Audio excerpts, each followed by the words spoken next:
تم تو ایک مرد ہو نا، 4 بیویوں کا حق اپنے ساتھ لکھوا کر آئے ہو۔ تم ایک کو پہلو میں بٹھا کر دوسری، تیسری یا پھر چوتھی کے بارے میں سوچ بھی سکتے ہو، مگر عورت صرف ایک صاحبان اپنے ساتھ لکھوا کر آئی ہے، اور اس کی فطرت کی پاکیزگی اس بات کی گواہ ہے کہ وہ ہرگز گوارا نہیں کرتی کہ وہ ایک کے پہلو میں بیٹھ کر کسی دوسرے کا خیال تک اپنے پاس بھٹکنے دے۔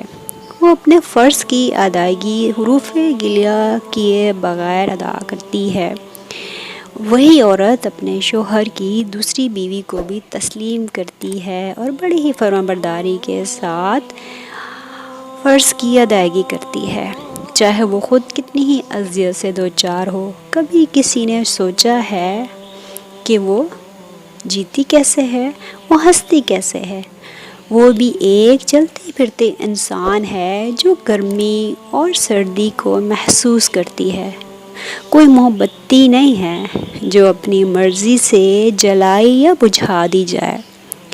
وہی آدھی ادھوری عورت جو مرد کو ہرگز پسند نہیں ہوتی، وہی آدھی ادھوری عورت خود کو مکمل ظاہر کر کے بڑی ہی خوش اسلوبی سے اپنے رشتوں کی پاسداری کرتی ہے۔